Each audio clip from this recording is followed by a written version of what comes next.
Welcome to Update One, the podcast of the National Press Club in Washington, D.C. Update One provides a forum for listeners to learn about national stories focusing on news, politics, and current events. Now, the latest edition of Update One. This is Update One, the official podcast of the National Press Club. I'm Molly McCluskey.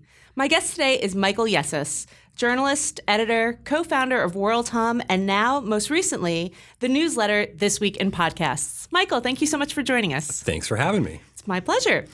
One of the questions I get asked a lot from journalist members of the National Press Club is how to start a newsletter, why they should start a newsletter, and if it's worth the time and investment that it takes to put one of these things out into the world. You recently started This Week in Podcasts, a newsletter summarizing some of your favorite podcasts. Can you tell us a little bit about this project? Sure. Yeah, I started it in February. And I've been a podcast fan for a long time before that, for years. And, one of the problems with podcasts I found is trying to discover the podcasts that work for you, right? There's just so many podcasts out there. So what I wanted to do with the newsletter, I wanted to do three things. I wanted to organize my own sort of podcast listening and see if I could take what I've been learning and share it with people. Number two of that is I could help people discover their own podcasts. And three is because the podcast world is so vast, it's not like print where you can skim it. You have to kind of listen to it. So it's hard to keep up with everything that's going on. So what I tried to do was listening to a lot of podcasts. I've been following a lot of podcasts. So I try and sort of make each week in podcasts skimmable. Let people know what the new podcasts are for the week. I highlight all of kind of the notable guests from podcasts across from politics to sports, to the true crime, whatever's going on. So instead of people trying to find their way into a podcast through the genre, they'll find it through the person that they like. I do a section where I call it Go Deep, where one of my favorite things about podcasts is there are a lot of serialized podcasts. There are a lot where people go really into the minutia of a topic. So I try and highlight that as well. And then overall, I just kind of highlight some of the interesting and I think funny or creative things that people are saying on podcasts, and I like to highlight those. And it's a really fun newsletter. I don't always get it in my inbox, but I definitely make sure that because I follow you on Twitter, I see it when you post, I see it on LinkedIn, and I take a moment and look at it that way. So one of the questions I always get, and one of the things I really struggle with my newsletter, Diplomatica, is just how much time it takes to put one of these things together. Mine is pretty research heavy. I know you just mentioned how podcasts aren't really skimmable. Each one is really a bit of a commitment. Yeah. What's the time frame for you to put one of these newsletters together? How much research, how much time building it, and audience development do you spend? Sure. Yeah, so one of the beauties, I think, of what I'm doing is I was listening to podcasts anyway. I was listening to a lot of them. So I kind of don't really count that as extra time. That's something I would do no matter what. If I'm on the metro, I'm listening. If I'm going and exercising, I'm listening. I'd say the listening, it ranges by week. So it's 5 hours, 10 hours, 15 hours a week. I'm one of those people who actually speeds up my podcast, so I squeeze in a little bit more. Are you at 2x or 4x or 8x? I'm a 1.5x. Okay. Yes. And I go back down to 1 for anything that's music related. And then beyond that, I find it takes me about 4 to 6 hours a week, and I break it up. The way I start it on Monday night, I kind of go through the podcast. I spend a half hour Monday night. I spend a half hour Tuesday night. Wednesday, if I can't do it a night, I'll skip it and I'll maybe make it up the night. So it's over the course of, the first 4 days of the work week, it's fine. And then on Friday mornings, I'll spend a few hours kind of putting it all together, writing it, building it and building the links can be. So I'd say it's 4 to 6 hours out of my week. And which platform do you use to send your newsletter out? I'm using MailChimp. See, that's the one that I'm using too. How are you liking it? I should say, disclaimer, this is not a paid advertisement for MailChimp. They have not given us money to discuss it, and we might actually not be super favorable here. So far, so good. Okay. Right? I've been exploring other options as well because I kind of, this is something I didn't do a lot of research on the platform when I went in, and I kind of wish I did at the start. It's been useful so far, but I have a feeling as I grow, I'm going to grow out of it. I find that as well. How large is your audience base at this point, your subscriber base? It's not that large. It's growing. Okay. That's a diplomatic way. I won't push further. So, and on that front is I'm not too worried right now about how many subscribers I have. So I started it wasn't something that's taking a lot of time out of my week. And I wanted to see, just kind of test and see if it's viable and see what response I would get. And I said I was going to do that for a year, right? So it's like I haven't done any marketing. I haven't done anything except word of mouth and like my own social media. And so I'm planning on 2019 to start doing more of that. And then that's when I think it's like if I'm not gaining readers at an appropriate rate that's going to make it worth my time, I may pull back. But right now, it's like it's really it's something fun. Again, it's not too much time. Well, and that's one of the things too that I struggle with. And everyone I've spoken to that does newsletters is facing this problem or this challenge rather. They started as a labor of love, right? It sounds like you started because you were listening to podcasts anyway. You really enjoy podcasts. I started Diplomatica as a fun side project because I was interested in these histories of these embassies and residences. And I put a lot of time into thinking about the content and didn't necessarily research all the tools that were available. And I feel like there are so many tools out there that if I had spent a little bit more time up front thinking about the best platform to use or the best way to market it, that might have helped me a little bit as well. I agree. And I don't know if we want to talk about some of the other potential platforms that are out there. And because one I'm investing in is something called Substack. Okay, so Yes. I just was emailing with Hamish this week at Substack about learning more about their products. So tell me what you know about Substack. So what I know is it's designed for writers. You correct me if you're getting a different vibe or you know more about this than I do. What they're trying to do is set it up for writers to make an easy platform to writers to use, and then they are going to help market the podcast at a certain point. So and then writers can also charge. They're making it easier for you to make money off your newsletter. Well, that's good because right now I don't know about you, but I'm relying on donations, which are mostly coming from pitying friends and relatives, and the occasional random donation from somebody I've never heard of, and those are always fun too. I don't know if you have a donation set up as well. I haven't set up a donation yet. I could be wrong about this, but I'm just trying to like organize it, make sure it kind of works for me, seeing where it's going before I start going out for money. I see the newsletter as having a lot of potential, like sort of mini streams of revenue as I go forward. One is kind of asking for donations when I'm moving forward. I also see it as I'm building another space for my writing. Like if I want to write about podcasts, that I can use that to pitch stories about podcasts. I could pitch features. I can pitch other newsletters. Sure. I feel like it's just kind of helping my portfolio and showing what else I can do. And that was important to me at this point in my career. And in particular, I did it with podcasts because I see it's still kind of in its infancy and it's going to be growing. So I see it doesn't matter to me right now if I'm making money off it. I'm hoping to take a longer look at it in 2 or 3 years. If it's grown enough and podcasting gets bigger, then I'll have an established place in the ecosystem. That's an incredible position to be in. From the first issue, was like, no, if you want to give me money, here's the PayPal link to that. And it's at the top of every issue. And it's interesting. So speaking of newsletters, I also get the Run Gomez California Jobs newsletter, which I think is really well done. I'm from California, and so I kind of stayed on that list.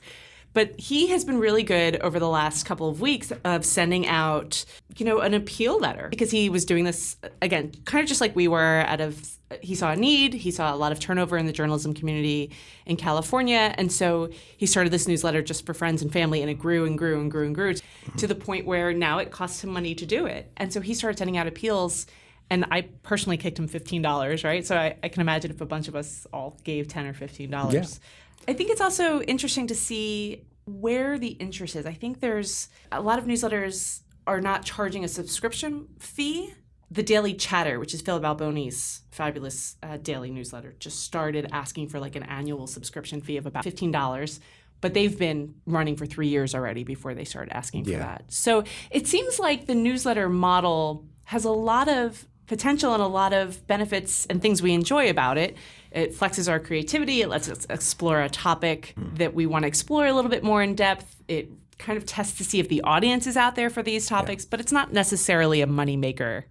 No. But one other of the benefits, I think, of creating a newsletter, and I think this is really important for journalists who are trying to kind of take a longer view. There's so much churn in the media space. Like Mike is, sold itself for pennies on the dollar, right? The publication you write for, now it might not be there in 6 months. You just don't know. But if you're creating a newsletter, you are owning your audience. So you may have the MailChimp platform, but you're owning that audience. You can download those email addresses. You can carry them with you.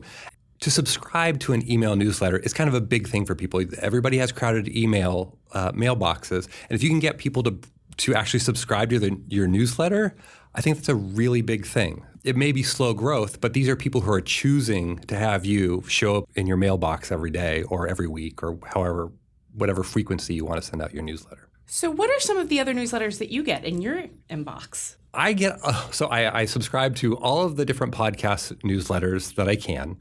Everything from the Bellow Collective, which is an independent publication about newsletters. Inside.com has a podcast newsletter. There are a lot of sort of indie podcast newsletters. I keep up with, I get some of, being here in DC, I'll get the political ones. I get the Axios AM newsletter. I subscribe to one that's purely about transportation coverage, some tech ones. Yeah, there's too many. Well, you were just saying about how everybody's inboxes are so cluttered, and I'm listening to that list of things you subscribe to, and I'm like, oh my God, I couldn't possibly. I would go nuts with everything that you're getting, and let alone all of the work stuff you get, and the client stuff, and the family stuff, and it sounds like it's, like everybody, you're very typical of what inboxes are looking like these days, right? Yeah. So I find that I have limited my subscriptions to about 5 to actually arrive in my inbox, and the rest I follow on Twitter. And I actually keep a list on Twitter called Great Newsletters, so I can go in and check things out. I love the Pulitzer Center's newsletter. I read that all the time, every time it comes out. Solution Set, I don't know if you know, from LensFest in Philadelphia. Yeah. Each issue is about an innovative approach a newsroom is taking somewhere in the U.S. to combat the same issues that Mike faced and Bloomberg is facing and all the different outlets are facing, to maintain a viable stream of revenue and readership services, and it's really fascinating. But those are really the 2 big ones I get, and obviously, of course, yours and mine. Yes. I get Scrap Facts, which is Kathleen Foley. She's another member. She does this really interesting newsletter each week, comes out, I think, on Friday afternoon, about... She's a science journalist, and Scrap Facts is just all of the really cool things she couldn't get to report on. So there's like really nuanced, tiny, like interesting scientific facts that she blows out and explores in a big issue. If I'm forgetting somebody, I'm going to get a call when this comes out. I'm feeling I'm in the same. Because like, wait a second, we're going to get a call from MailChimp complaining that we don't like their products. But no, I mean, that's just life, right? So what advice would you have for people that are journalists, that are thinking about starting a newsletter, that aren't really sure if they want to take the leap, or if they, are nervous about putting a product with their own name out in the world and not under the banner of a traditional publication? What would you tell them? Just start. Just start. I mean, I'm not saying that just because what I did, because just taking that first step is the way that you start, right? Because you can always make excuses not to do it, but once you start, you have momentum. Right. And so, my first couple of newsletters I sent to like 3 people. I just did a couple practice ones and I didn't even know if I was going to continue doing this. And I sent them out to people, to like my small group of people. And I said, is this working? Can you give me some feedback for the first couple? And then I just kind of went to a larger group of friends. And then, once I found, okay, I like doing this, I'm getting a good response, from my little group of people that are my little group of people who I'm trusting to give me honest feedback. But I wouldn't have known that if I hadn't started, right? So yes, just get started. And if you're putting it under your own name, if we're all in journalism, we're all writing, we've put our stuff out there. We're putting ourselves out there all the time. It may feel different because it's coming from you, but it's really not different. You have the skills, you have the knowledge of the technology. Just do it. My friend just started a podcast, this absolutely amazing podcast called The Flowdown. And before it went out into the world, she kind of went through the same thing where just this absolute terror. And she's a professional journalist. It's been her whole career as a writer and editor, has worked for NPR. But the act of putting the podcast out into the world was a completely different experience. I felt something very similar when I was starting my newsletter, where I spoke to a couple people about the concept in this very vague, like, hey, I'm thinking about doing this thing that's like the hidden histories of embassies. And I know that's something I geek out on, but is that like too nerdy for anybody ever to? And then once people were on board with the concept, then same thing. I had 8 people that I sent the first issue to, and I'm like, is this ridiculous or is this actually a thing? I think that small group is really pivotal, right? I think, because I don't know about you, but especially when I'm very deep into something and I'm completely either absolutely in love with it or hate it, And there's issues that I've sent out that I have spent so much time researching and writing that I feel like I can't even see it anymore. And it's awful. And I just need to get it off my desk and out into the world so I don't have to look at it anymore. And those tend to be the ones that my friends like the best. Their input is much less biased than mine, I think. And I'm curious, so from when you started your newsletter to where it is now, how much do you feel it's evolved since your original concept? Oh, my goodness. Well, the original concept is the same. The original concept was... Or at least the original presentation and like how you're... Sure. So the original presentation, I feel like... So first of all, I really lucked out with the first issue. I mean, completely. The first issue was on the Czech Republic, and I met in January the ambassador to the Czech Republic. And I don't know if somebody introduced me as, this is Molly, she's about to start a newsletter on the hidden histories of embassies. They must have, because... nothing makes sense otherwise, because I said to him, oh, hi, I'm Molly. Oh, your embassy's up on Tilden, right? And he said, yes, but do you know why it's up on Tilden? We had to move it because we were fleeing from an espionage case. Wow. And I went, okay, I need all of that right now.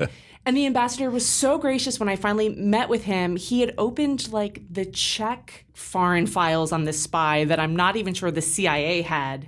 And he had no problem with me recording him. So I had audio clips of him talking about this. That was never part of my original thought, oh, I'll go take some photos. Maybe I'll interview the ambassador. If I'm lucky, I'll get a tour. And then I'll go through the Washington Post archives and Library of Congress archives and Smithsonian archives and go from there. But having that experience really convinced me of the power of doing multimedia, of making it not just a writing piece. And so every piece I do now, I load with photos and historical anecdotes, and I try to always include an audio component whenever I can, and we're also about to start shooting videos for it as well. So it's really started, I wouldn't say the newsletter itself has evolved, but I would think that the concept has evolved from a newsletter into all of the different things we can do with it, which is really exciting. Right. And so like you, I think 2019 is going to be me buckling down and figuring out, all right, what do we do with this thing that we have? Because I've been amazed by the response and how many people are subscribing. And I think it was really validating for me when I saw that diplomats were unsubscribing, and I was a little, not upset, but disappointed. And then realized it was because they had left their post and moved to a different place and resubscribed with their personal email to make sure that they still got it, which is really kind of cool. So I think that's how it's continuing to evolve. I've also been more mindful of taking on advisors as I'm moving forward and growing. And like you, looking at MailChimp and wondering, I think I'm probably going to outgrow that pretty soon. And what does it look like when I do? Yeah. And how do I pay for whatever I'm going to do next? Exactly. I also have it on my list to do soon. I know Google has a ton of small business tools that I feel like if I can get my handle on what those are, they'd be really helpful. I just haven't sat down and learned them yet. Exactly. So any last thoughts for your fellow journalists or members who might want to kind of take this leap, aside from just do it, which I tend to echo? Yeah, I think that maybe two things on this. One is when you're picking a topic, and I fear that maybe I could have been more narrow in my focus. I could have picked more of a certain genre of podcast. I picked a wide range because my tastes, I feel, were wide-ranging. But if I were thinking now, I might do it more narrow. And I think on your topic, you're wondering, is there interest in this? And I think, it's the internet. You're going to find the more focused you can be, the more passionate response you might get from readers. What I really want to reach out to is listeners. One of my goals with the newsletter is to engage people who've never even heard of a podcast or listened to a podcast at this point. These are people who I don't even know how to listen to a podcast. So I'm trying to reach people bring people into podcasting, reach listeners, give them a little show around what kind of podcast they can listen to, and then hopefully bring them in so they'll come to my newsletter every week and they can go through it, and that'll be sort of the prism through which they could find material to listen to. So how do they subscribe to your newsletter? How can people find you? You can go through I set up a website to go with it. It's weekinpodcasts.com. And you go on there. I have all of the archives I'm not caught up yet, but I have the archives of my newsletters, and I have a page there where you can subscribe, and it also gives you a little bit more about me, and it tells you a little bit more about what you'll get in the newsletter every week. Wonderful. And everybody, I would highly recommend you check it out. It's a really interesting resource and a fun read, as always. Thanks so much for joining us today and listening to our podcast about newsletters with my guest who writes a newsletter about podcasts, Michael Yessis. Thank you so much for being here. Thank you so much for having me. I'm Molly McCluskey, and this was Update 1, the official podcast of the National Press Club.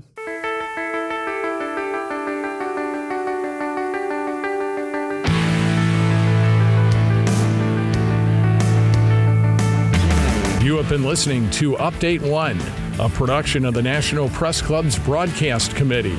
You can comment on this show or any episode of Update One by going to facebook.com/PressClubDC or on Twitter @PressClubDC. Thanks for listening to Update One.